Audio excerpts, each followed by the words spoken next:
El principal desafío para la filosofía de la educación en nuestro contexto es explorar, antes de querer realizar cualquier proyecto educativo, las determinaciones específicas del sujeto que ingresa al campo de la educación, que será el tema de la mesa que sigue.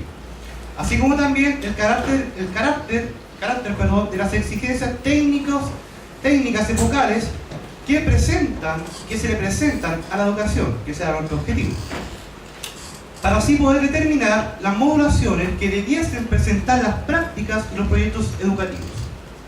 ¿Cómo establecer una práctica educativa en un contexto de globalizadores y globalizados? ¿Cómo pensar una práctica crítica, reflexiva, estética, entre algunas, en un escenario que espera una educación de individuos administradores? Y por último, ¿qué lugar le está conferido a la filosofía y a qué filosofía en la educación? Un diagnóstico. Esto es un diagnóstico bastante conocido. El Estado al servicio de la construcción siempre creciente del mercado pareciese ser el principal diagnóstico de nuestra actualidad. Junto con ello, una educación encargada de encaminar la producción de un sujeto que pueda hacer suyo el imperativo de la adaptación a las nuevas condiciones siempre cambiantes de la globalización, pueden ser todas estas, ¿no es cierto?, comprendidas como el principal agotamiento de la democracia liberal, una que ha erigido la capacidad de elegir entre lo ya dispuesto como la única libertad posible. Si la escuela, este es nuestro punto de hoy, ha de ser aquella institución encargada de socializar mediante la enseñanza de conocimientos legítimos públicamente en la sociedad, entonces nos enfrentamos a una gran crisis, puesto que la escuela no estaría haciendo nada de eso. Entonces, ¿en qué sentido podemos seguir hablando de educación? Educación y escuela, educación, currículum en escuela parecen ser tópicos que quedan bastante vacíos y que no han sino sido defendidos acríticamente. Comprendemos que cuando hablamos de escuela o currículum nos referimos a un producto histórico, preferentemente moderno, que responda a un contexto, a nuestro contexto, a la idea de Estado-Nación, a una determinación racionalista, ilustrada, capitalista, colonial, etc. Caso contrario, entendemos la educación como un universal abstracto y, en último término, ideal. Es decir, un campo que ha de determinarse históricamente, pero que en ningún caso es una determinación histórica, tal como si la educación la entendiésemos como la misma paideia griega, leída bajo la Biblia alemana y llevada a nuestras repúblicas por la expresión francesa o el liberalismo inglés de nuestros queridos padres fundadores de la patria. La Mistral, Gabriela Mistral, ¿no es cierto?, tanto figura institucional como educadora, es uno de los mejores ejemplos de todo esto, de cómo el pensamiento conservador de izquierda, ¿no es cierto?, ha propiciado este discurso. Una mujer escasamente, entre comillas, digamos, femenina, pelo corto, falda larga, seria, ganadora del Nobel, la certificación europea del saber y del poder, poeta y además profesora. ¿Qué mejor? Un ciudadano del mundo globalizado, destacada embajadora, una educación del mundo. El perfecto equilibrio entre maternidad y civilidad. Pero la educación sigue siendo una categoría, una institución y una relación históricamente determinada. Es decir, la educación sigue estando afecta al tiempo. La misma paideia griega es un ordenamiento alemán al heredero de la Biblia. La década de los 60 y 70 nos dejó con una amplia bibliografía de la educación. Entre aquellas publicaciones, el tópico de la muerte de la escuela es uno de los más recurrentes: Ivan Illich, la sociedad escolarizada, etcétera, etcétera. Pero el siglo XXI nos presenta una adaptación aún más radical de este tópico. La escuela sigue viva, pero la educación ha muerto. Acá, parafraseando Nietzsche, hasta las supernovas se demoran en morir, y su luz nos llega de muy largos años. En este sentido, hemos asistido a la proliferación de escuelas efectivas, alternativas, multiculturales, liberadoras, críticas, emancipativas, católicas, conservadoras, etc. Pero ninguna de ellas parece ser respuesta al acabamiento educativo, que es un acabamiento epistémico, ético y político. Político, porque aquella organización se asienta en una comprensión democrática representativa, donde el profesor o el investigador es el representante de un pleno, plexo, ¿cierto?, de saberes disciplinares para la distribución o creación. Al caso, esta distinción no tiene mucha relevancia, ¿cierto? Y podríamos plantear una pregunta: Pueden existir escuelas sin profesores, una educación sin representación. Al menos nos queda la participación, la comunidad, la comunicación como respuesta. Acabamiento epistemológico. Porque las disciplinas ya no tienen lugar. Estudios interdisciplinarios, transversales o generales, que forman parte de la misma lógica de las disciplinas, son un síntoma de la obligación de transitar entre disciplinas, pero también el preludio del derrumbe de las demarcaciones y de las delimitaciones del saber.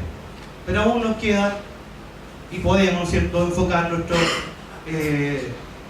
enseñanza en habilidades, destrezas o actitudes. Esa es la respuesta, ¿no es cierto?, actual que tenemos a eso. Un atavismo ético.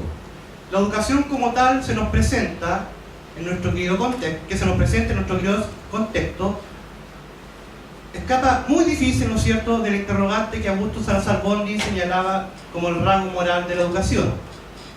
¿Qué justifica la acción de producir cambios en otro sujeto bajo el principio que le realizamos un bien a él y en conjunto a la sociedad?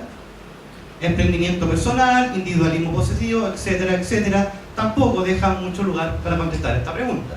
Pero aún nos queda el multiculturalismo, los derechos humanos y quizás la liberación como una posible pedagogía. La transformación de la educación, institución escolar, que se ha desarrollado, nos antepone a un escenario tal que lo dicho por la filosofía política de la educación tiene una escasa cabida, si es que no una nula cabida. La emergencia del bachillerato internacional radicaliza aún más la crítica que la filosofía de la educación ha venido produciéndole a los currículos modernos centrados en los requerimientos de los Estados-nación, la constitución de la ciudadanía, ¿no es cierto?, volviendo toda esta crítica insuficiente. La distinción entre ser humano y ciudadano se nubla a la hora que la ciudadanía global se representa como una democracia ingobernable bajo el código clásico de representación, donde los espacios de ejercicio público son suprimidos por una gobernanza global bancaria. Quizás nos queda el multiculturalismo como una forma de hacer frente a él. Colegios online, y con ello toda la educación online. Ya sea la educación media y superior, ¿cierto?, derrumban a la vez que transforman el lugar privilegiado que la había constatado, ¿cierto?, los discursos críticos contemporáneos a la dialogicidad de la comunidad como posibilidad de emancipación o liberación. Quizás ya no nos queda la participación, la liberación o la comunidad. After School. Espacios cuyo objetivo no son la producción, reproducción y distribución de los saberes, sitúan de forma más radical el carácter de contención, de gran guardería que la educación realiza. Volviendo a aquel imperativo kantiano del cuidado del infante, de su autodestrucción, un principio ya no procedimental o primario, sino transversal a toda la educación, donde el ocio, los deportes, las artes y el juego quedan confinados a realizarse en un espacio cautelado y cuidadosamente organizado entre el fin de la jornada escolar de los hijos y el fin de la jornada laboral de los padres. Quizás ya no nos queda la educación como la encargada de la producción o conducción de las habilidades, destrezas o actitudes. Wikipedia y la googlización del conocimiento. Fenómenos que ponen al saber a disposición de todos debilitan la educación de su labor de formación y certificación. Recién hace unos días Google lanzaba a la habla hispana una serie de cursos técnicos de diseño gratuitos que todos podemos hacer de nuestra propia computadora y no necesitamos de ningún profesor o escuela que esté ahí para enseñarnos. Que a la vez, ¿no es cierto?, complejizan el estatuto educativo del profesorado en su equilibrio entre obediencia, que está legitimada, ¿no es cierto?, por la distribución de saberes públicamente necesarios, que le otorgaba contenido y le hacía más llevadera la obediencia pedagógica. ¿En serio, he hecho una pregunta, la escuela nos libera de la dominación y la ignorancia? ¿La escuela alguna vez se ha planteado aquello? ¿Ha sido el saber, bajo su comprensión moderna, una herramienta de emancipación? Antes de dejar la palabra a los participantes, quisiera mencionar algunas preguntas con respecto al UR. ¿En serio la defensa de la filosofía en los colegios? ¿Hemos de seguir defendiendo la obligación, la selección y la demarcación educativa y escolar? Ahora que ya sabemos que medianamente está seguro el triunfo del Frente Amplio por la filosofía, podríamos tomarnos un tanto más en serio esta problemática y preguntarnos si acaso creemos sinceramente que la filosofía, y también la filosofía en la universidad, propicia el pensamiento crítico, ¿Tiene que hacer la filosofía pensamiento crítico? ¿Hace reflexionar realmente esto? ¿No? ¿O si es que acaso las disciplinas universitarias, filosofía, historia, literatura, por lo menos las humanidades, han llegado a un acabamiento tan obsceno que defender la filosofía es como defender la taxidermia o el esperanto? ¿Algo que decir?